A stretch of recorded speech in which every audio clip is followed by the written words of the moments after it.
तो अल फलाह विश्वविद्यालय की ओखला कैंपस पर यहाँ पर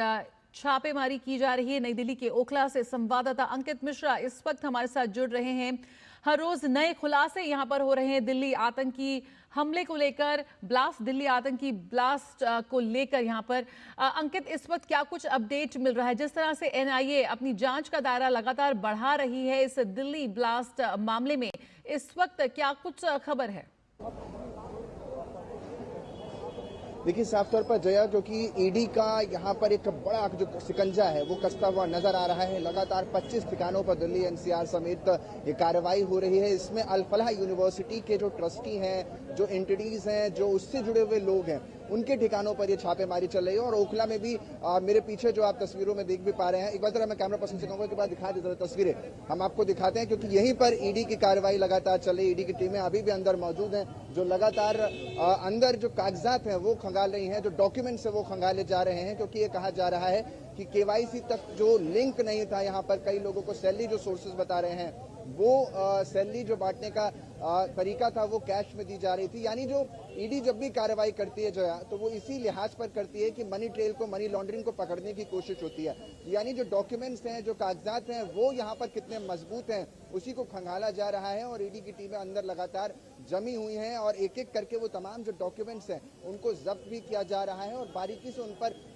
छानबीन की जा रही है। सिर्फ इतने नहीं है, जो अल फलाह यूनिवर्सिटी के ट्रस्टी हैं, जो उससे जुड़े हुए और भी एंटिटीज हैं, उन लोकेशंस पर भी ये रेड इसी तरीके से लगातार जारी है। और बड़ी कार्रवाई साफ तौर पर इन एजेंसियों की देखने को मिल रही है। जिस तरीके से दिल्ली ब्लास्ट हुआ, उसकी जो कड़ी है, कड़ी दर कड़ी एक चीजों को जोड़ा जा रहा है और कोशिश ये है कि जो फाइनल टेक है, जो इनके पीछे हैं, उनको सामने लाया जाए। और इतना ही नहीं है, क्योंकि जिस तरीके से जब भी वित्त अनियमितता होती है तो उसमें ईपीएफओ भी देखा जाता है कि क्या जो एम्प्लॉयज थे वो वहां पर सही तरीके से उनका इनरोलमेंट किया गया था, उन्हें जो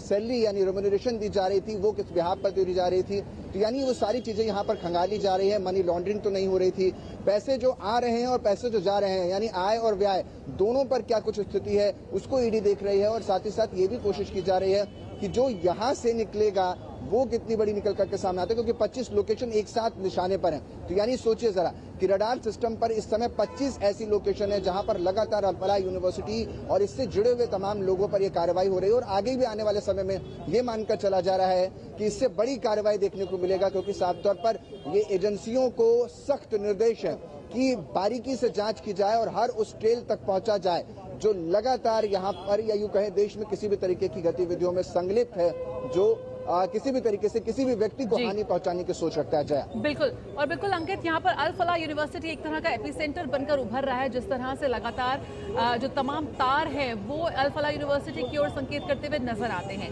लगातार डॉक्टरों से पूछताछ जारी है, गिरफ्तारियां भी हुई हैं। खबर थी कि करीबन 200 डॉक्टर इस वक्त जांच एजेंसियों के रडार पर साफ तौर पर नजर आ रहे हैं। किस तरह से ये जो सिरे हैं जोड़ते हुए नजर आ रही हैं जांच एजेंसियां?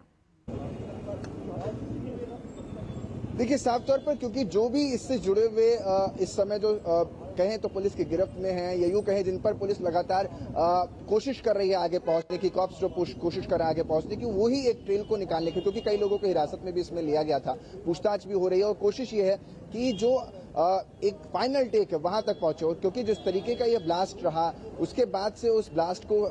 जिस पैटर्न को फॉलो किया गया उसी को तोड़ने की कोशिश की जा रही है, जो नेक्सस है उसको तोड़ने की कोशिश है। और यही वजह है कि इस समय ओखला में आप ये बड़ी कार्रवाई ईडी की देख पा रहे हैं। और ईडी भी लगातार इसमें, क्योंकि जैसा कि मैंने कहा भी था कि लगातार जितनी एजेंसियां हैं वो कहने में नहीं, वर्क में यानी काम में विश्वास रखती हैं, और वही काम आपको लगातार अब इन बीते एक सप्ताह में देखने को मिल रहा है। और हर उस एंगल को खंगाला जा रहा है, जो भी इसमें जिम्मेदार हो सकता है वहां तक पहुंचने के लिए। यानी जिम्मेदारी तय करनी है, और न केवल जिम्मेदारी तय करनी है बल्कि इस तरह के जो हमले हैं या इस तरह की जो घटनाएं हैं उस पर अंकुश लगाने के लिए बिल्कुल काम करना है। तो वही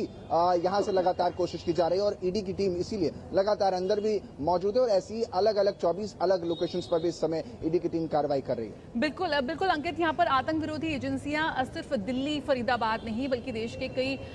शहरों में इस तरह की गतिविधि हम देख रहे हैं। ऐसे में दिल्ली ब्लास्ट सिर्फ एक घटना नहीं है, एक तरह का जो व्हाइट कॉलर टेरर मॉड्यूल के तंत्र को तोड़ने का यहाँ पे जांच एजेंसियां इस वक्त जुटी हुई है और उसके तार कहां जुड़े हुए हैं उसको लेकर भी लगातार नए खुलासे हो रहे हैं।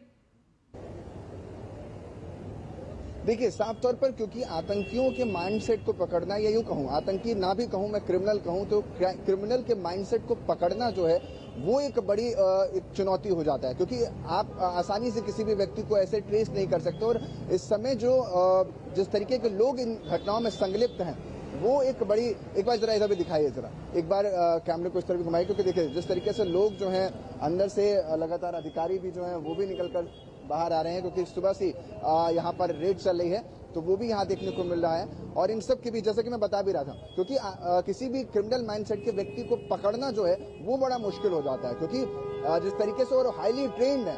आप जिनका नाम इसमें आ रहा है, जो मुख्य आरोपी हैं, उमर हो, इन लोगों को आसानी से पकड़ पाना बड़ा मुश्किल था, क्योंकि इतने हाईली एजुकेटेड पीपल्स जो हैं वो अगर इस तरीके की घटनाओं में संलिप्त हैं, तो आप सोचिए कि नेक्सस कितना बड़ा होगा, और इनको मॉर्फ करने के लिए, इनको इन्फ्लुएंस करने के लिए क्या कुछ जो तैयारी है, या यूँ कहें जो इस तरह की घटनाओं में संलिप्त हैं, वो लोग इनको ट्रेन कर रहे हैं, इन्फ्लुएंस कर रहे हैं, जिससे से ज़्यादा लोग इस तरीके की घटनाओं में संलिप्त हो सकें, या यूँ कहें इस तरीके की मानसिकता रखें। लेकिन यही कोशिश है एजेंसियों की कि इस तरह के जो नेक्सस है न केवल उनको तोड़ा जाए, बल्कि जो ऐसी मानसिकता रखते हैं उन तक भी पहुंचा जाए। और इसी के लिए लगातार ईडी की कार्रवाई हो, या फिर अलग अलग जो जांच एजेंसियां हैं वो अपनी जो हिस्सा है उसको बढ़ा रही हैं, अपना जो सिकंजा है, अपने जो पैटर्न्स हैं उनको और फैला रही हैं। न केवल यही, आप सोशल मीडिया पर देखिए कि लगातार नजर बनाई गई है, फिजिकली प्रेजेंस भी लगातार देखी जा रही है। जिस तरह ईडी की छापेमारी है, तो ये फिजिकल प्रेजेंस भी आप देख रहे हैं, मॉनिटर किया जा रहा है सोशल मीडिया प्लेटफॉर्म्स को,